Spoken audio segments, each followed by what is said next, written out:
Selamat malam pemirsa, senang sekali saya Arseti dalam 30 menit ke depan akan menemani Anda. Cerita misteri memang menakutkan, tapi tak jarang membuat orang semakin penasaran.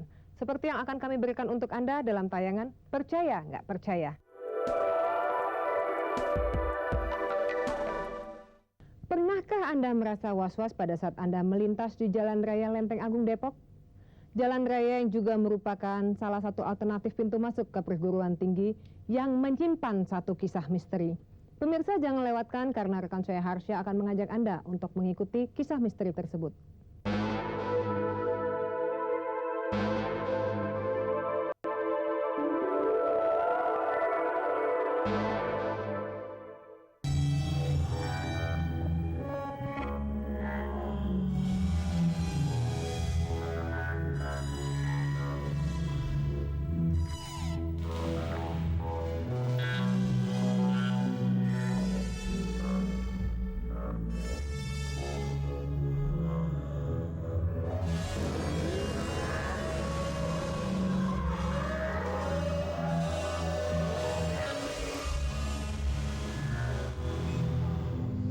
Kematian adalah proses akhir dari kehidupan seseorang di dunia. Cepat atau lambat, kita semua akan mengalaminya. Tapi bukan berarti dengan meninggalnya seseorang, cerita kehidupannya di dunia juga berakhir.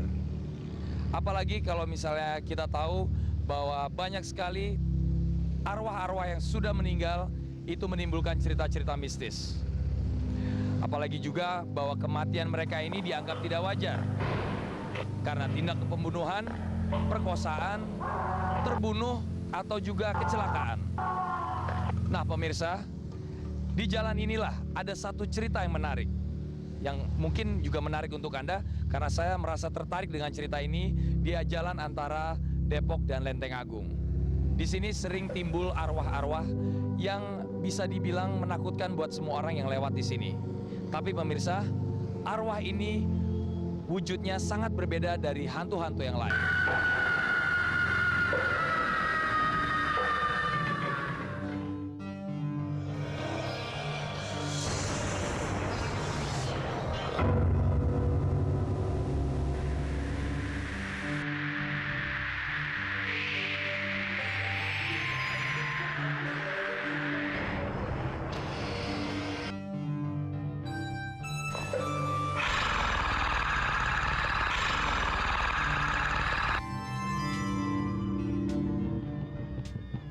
Pemirsa, saat ini saya sedang bersama saksi yang akan menceritakan bagaimana munculnya hantu perempuan berbaju merah. Selamat malam, namanya siapa Mas? Yadi. Yadi, bisa tolong ceritain bagaimana munculnya hantu perempuan berbaju merah ini sepengetahuan dari Yadi sendiri? Saya waktu itu malam minggu, lalu ada bapak-bapak, motornya mogok. Nggak lama kan saya karena kasihan terhadap bapak-bapak itu, kita tolongin kan berdua sama teman saya. Motornya baru bagus, karena mati kita dorong sampai atas. Enggak lama kemudian di atas nyala motornya. Terus saya bilang, Pak kalau lewat situ lampu atau klakson nyalain. Dia lalu ngomong sama kita, emang tadi saya lihat ada perempuan nyebrang dari rel kereta kemari, ya kan, baju merah. Enggak lama kemudian saya lihat terus ke belakang, tapi hilang katanya. Pas lari jalan ke situ hilang, tapi mendadak motor saya mati. Nah, Yadi sendiri pada saat diceritakan oleh Bapak itu, bisa nggak si Bapak itu menjelaskan si perempuan ini rambutnya panjang, wujudnya seperti apa, pakai baju apa jelas nggak warnanya? Dia ngomong dia baju merah, rambutnya panjang. Ya saya sempat merinding juga kan. Oh, serem juga berarti Pak. Saya gak sering juga ada gitu. Saya dari dulu, dari tahun berapa sering ketemu katanya. Kadang saya merhatiin ini emang sering ada orang cerita, sering orang ketabrakan apa jatuh, sering baju merah terus ngomong gitu dong.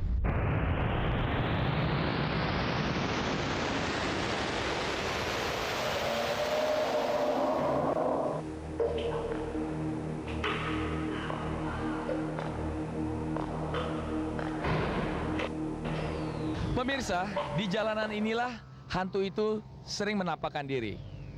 Jalanan yang berdampingan juga dengan lintasan KRL jurusan Bogor Jakarta seolah-olah memiliki dua wajah yang berbeda. Pada siang hari, jalanan ini penuh dengan kendaraan umum dan kendaraan pribadi yang melintas. Tapi apabila Anda menyempatkan diri melewati jalan ini pada malam hari, sekitar tengah malam, Anda pasti akan merasakan hal yang sangat berbeda dan mencolok. Suasana akan lebih gelap, lebih lenggang, dan lebih sunyi. Dan mungkin juga Anda baru sadar bahwa Anda sendirian di jalan ini yang berjauhan dari pemukiman masyarakat.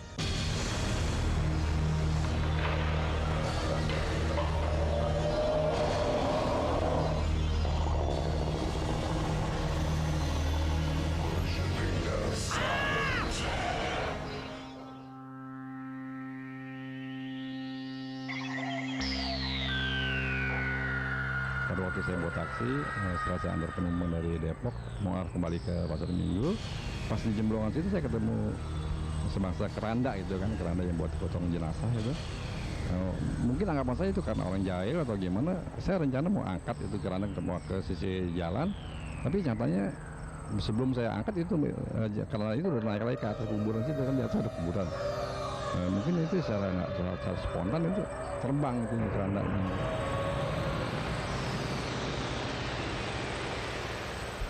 Saya pernah dengar juga dari beberapa supir angkutan umum yang kerjanya malam, yang tracknya rutinnya Depok Pasar Minggu, itu sering terjadi di situ. Ya itu bentuknya kayak perempuan segala macam. Waktu itu kan sering perempuan naik ke situ, tapi pada waktu di situ langsung itu spontan mobil mogok, itu nggak bisa jalan. Untuk kejadian seperti itu, setelah penumpangnya itu perempuan hilang, mobil langsung bisa jalan lagi. Karena saya ngalami sendiri ya, saya beranggapan itu benar gitu kan. Baiklah pemirsa, itulah pengakuan Yadi, seseorang yang mengetahui keberadaan dan munculnya hantu perempuan berbaju merah.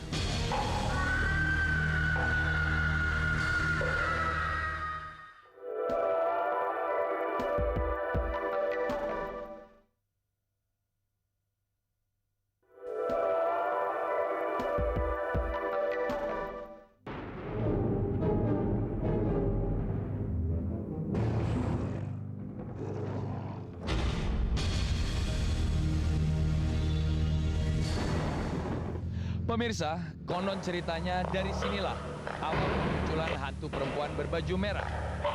Di jalan ini dan tempat saya berpijak, dulunya adalah sebuah pemakaman. Tapi akibat sebuah pembangunan jalan, pemakaman ini harus tergusur hingga beberapa meter. Jadi apakah benar pemunculan hantu perempuan berbaju merah itu akibat dia dimakamkan di pemakaman ini?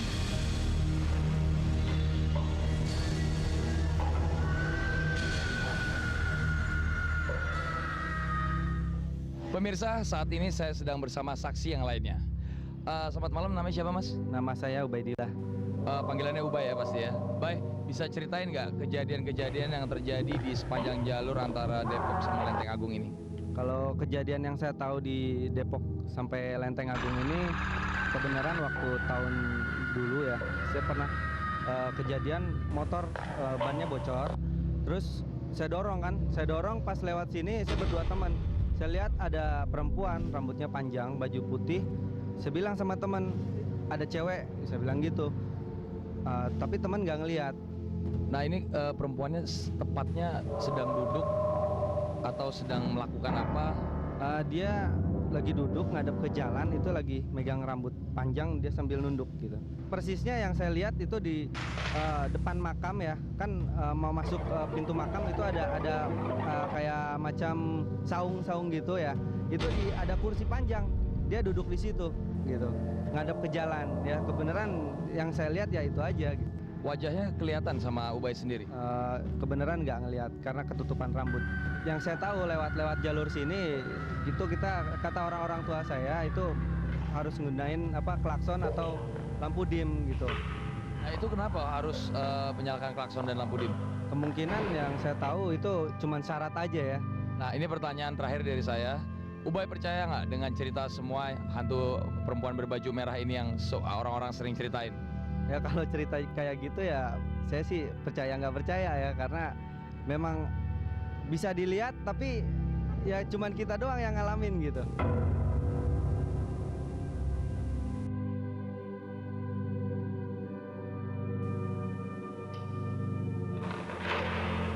Pemirsa, saat ini saya sedang berada di dalam pemakaman. Menurut informasi lain yang saya dapatkan, di ujung perbatasan dari pemakaman ini terdapat sebuah rumah tinggal yang konon ceritanya ditinggali oleh perempuan berbaju merah ini. Tapi rumah tersebut sekarang sudah berubah menjadi sebuah taman di dekat lokasi sebuah kampus di daerah Depok. Banyak cerita dari bahkan rekan-rekan saya pernah ada yang lewat ke situ, katanya sempet di waktu bawa motor katanya sempet naik di bonceng gitu. Tiba-tiba hilang lagi gitu. Jadi itu satu wilayah ya, di situ tuh satu wilayah yang dari dulu itu dikatakan angker. Artinya di situ ada penunggunya, katanya wanita yang berbaju merah. Dari dulu saya kira itu legenda ya, cerita legenda, tetapi pada kenyataannya banyak yang cerita sampai sekarang. Kalau kita bawa kendaraan katanya nggak boleh menaikkan gigi, artinya portioning misalnya kita 2, itu kita terus sampai ke tikungan itu harus 2 terus katanya gitu.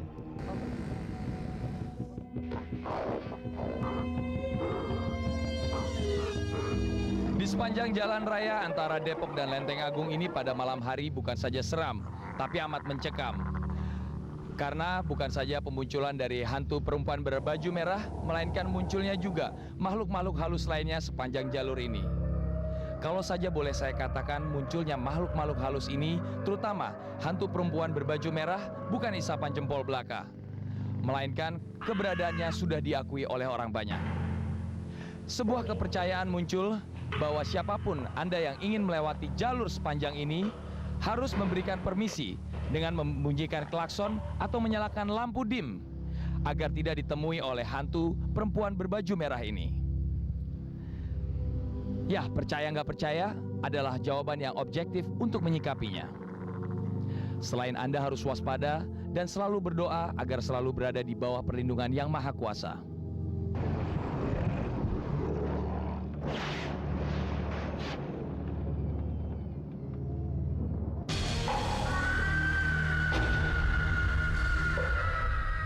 Pemirsa, kami akan memberikan satu informasi kepada Anda. Pada saat Anda melintasi jalan raya yang sepi, sunyi, dan angker, tidak ada salahnya Anda membunyikan klakson atau menyalakan dim sebagai wujud kepedulian Anda kepada penghuni-penghuni di jalan raya tersebut. Percaya nggak percaya?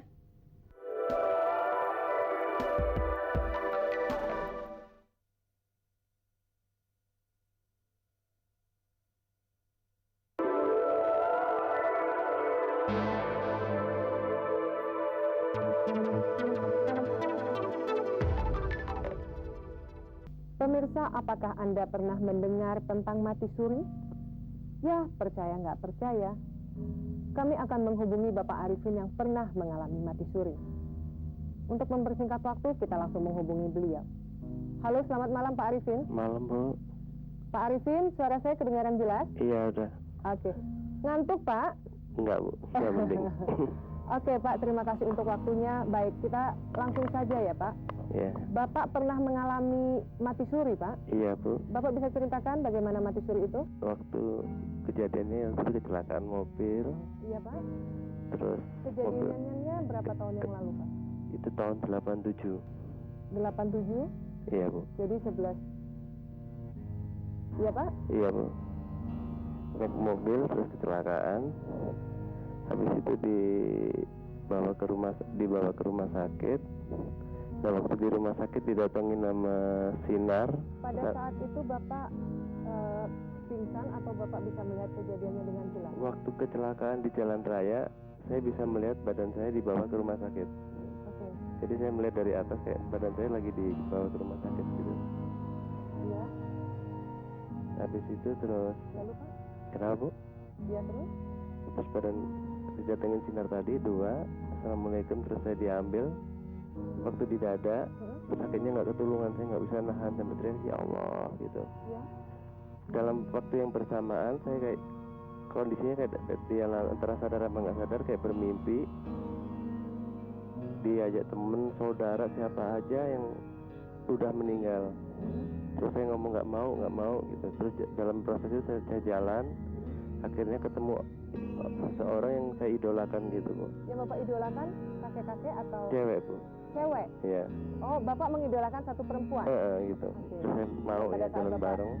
mati suri itu Bapak bertemu dengan beliau. Ya, baju panjang gitu. Ya. Bajunya kena angin. Kakinya saya lihat kakinya kuda. Kakinya kuda, Iya. tapi mukanya muka. Manusia Idola Bapak? cakep gitu ya. Cewek cantik gitu. Heeh. Saya ingat waktu itu saya kan sering juara lukis gitu Bu. Ya. Kakek saya pernah pesan nama saya, kamu boleh ngelukis apa aja tapi satu, jangan ngelukis kuda karena kuda itu rajanya setan. Nah, waktu itu otomatis saya berteriak, kamu setan ya? Terus saya lari gitu, lari sampai jauh, akhirnya ketemu kakek saya yang udah meninggal. Terus kakek saya ngomong, kamu belum waktunya di sini, kamu pulang. Dalam waktu itu terus saya baru bisa siuman gitu Bu. Iya Pak, terus? Terus dari situ selama 1 minggu proses itu saya jalan-jalan ke alam rohani, mulai dari ketemu siluman, setan yang selama ini saya hanya dengar-dengar dari cerita aja. Dari situ saya bisa ketemu. Setelah 1 minggu saya dipindahin ke pavilion. Dari pavilion itu saya sering ketemu hantu-hantu yang di rumah sakit. Saya awalnya kan memang penakut gitu. Terus saya nanya waktu di sehari 2 hari di situ saya kan diinfus, saya nggak bisa gerak, nggak bisa lari. Karena saya selalu ketakutan itu, saya ngomong secara langsung, saya ini sakit, jangan digangguin gitu. Tapi di situ ada suara, kamu itu bukan, saya nggak gangguin kamu, tapi karena kamu pernah hidup di alam saya, jadi kamu tahu saya gitu. Nah dari kejadian itu saya, kalau orang awam mungkin ngatain saya ini gila gitu Bu. Karena saya bisa ngomong sendiri, bicara sendiri, terus apa yang orang lain nggak bisa lihat saya tunjuk, saya ajak komunikasi gitu. Pada saat Bapak pingsan? Enggak, itu udah sadar Bu.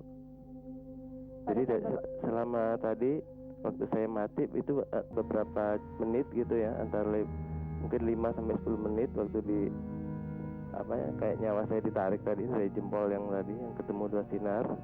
Habis itu 1 minggu saya proses berkelana ke alam-alam yang buat saya itu khayal semua gitu, atau mungkin itu cuma cerita-cerita dulu. Terus habis itu 2 bulan saya dalam masa transisi ke alam sadar tuh saya gila. Saya sadar tapi bisa ngelihat yang orang sekitar saya nggak bisa ngelihat itu 2 bulan. 2 bulan gitu? Iya, dan orang mengatakan waktu itu saya ini orang gila gitu. Karena saya ngomong sendiri, bicara sendiri gitu. Dan apa yang orang lain nggak bisa lihat, saya bisa lihat gitu. Itu selama 2 bulan. Selama 2 bulan? Iya. Dan Bapak sadar karena Bapak bertemu dengan kakek? Iya, setelah itu dalam proses gila ini setiap malam saya ketemu sama kakek saya, keturunan leluhur saya, kasih tahu siapa saya, terus saya ini turunan dari mana, setelah nanti kamu sembuh harus apa. Setelah Bapak sadar ya? Dan sekarang Bapak pastinya sudah sadar sekali sehat walafiat Iya, ya?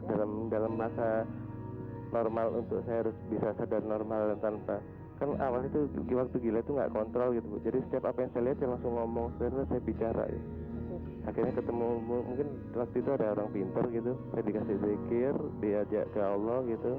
Karena sebelumnya basicnya saya mungkin orang nggak mau percaya sama Tuhan atau macam-macam. Apakah Bapak sekarang tetap bisa melihat roh-roh yang Bapak? Tetap melihat, tetap bisa melihat dan tetap bisa merasakan, tapi kadarnya itu tergantung mood saya. Jadi kalau saya lagi banyak pikir lagi itu bisa ngerasain tapi gambarnya kabur. Tapi kalau saya lagi tenang, lagi dalam kondisi ini, lagi kondisi yang lagi enak gitu, bisa jelas gitu ngelihat gitu. Langkah apa yang Bapak lakukan untuk menghilangkan roh-roh tadi? Setelah saya kenal, setelah saya tahu, saya tidak pernah menghilangkan. Tapi saya semakin tahu apa tugas, apa fungsi, apa siapa saya, dan saya harus bagaimana untuk menghadapi itu yang saya jalani sekarang. Jadi sebuah prinsipnya semua ini emang Allah bikin kejadian dan saya harus menghadapi. Dan saya tidak pernah melawan, atau tapi justru saya akan mengarahkan atau bagaimana mengambil jalan yang harus terbaik yang saya ambil gitu. Baik, Pak, menarik sekali pengalaman Bapak. Iya. Terima kasih Pak untuk waktunya. Oke. Selamat malam Pak. Ya, makasih Bu. Baik, pemirsa, baru saja kita menyaksikan pengalaman dari Bapak Arifin pada saat dia mati suri. Dia mengalami kejadian-kejadian yang semua di luar dari batas kemampuan dia. Baik pemirsa, jika Anda memiliki cerita misteri, Anda bisa kirimkan cerita tersebut ke alamat yang nanti tertera di akhir acara. Dan jangan lupa pemirsa, cantumkan nama, alamat, dan nomor telepon yang bisa kami hubungi. Jangan kemana-mana karena kami akan mengajak Anda di segmen Alam Lain.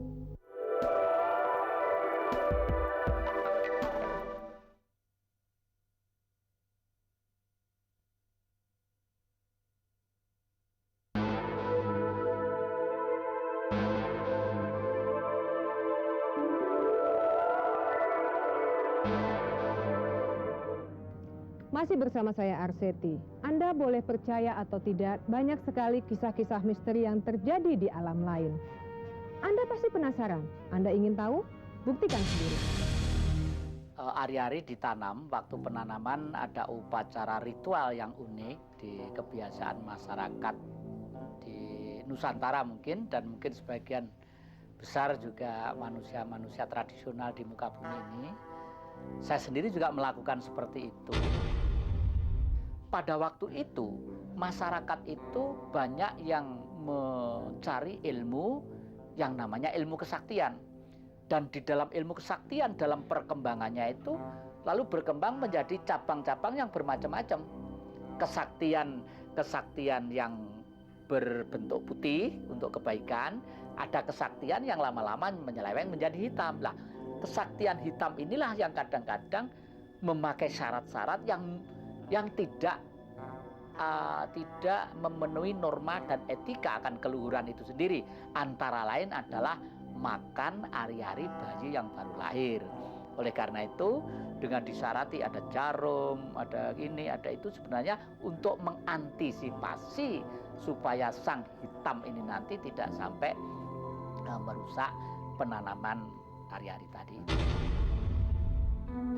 Bayi yang terbungkus ari-ari atau bayi yang mempunyai kelahiran lain dari biasanya, ada biasanya kalung usus itu ya, kalung usus, ada terbungkus ari-ari, ini pasti ada hal-hal tertentu pada bayi itu di luar bayi-bayi pada umumnya. Karena ini adalah bacaan.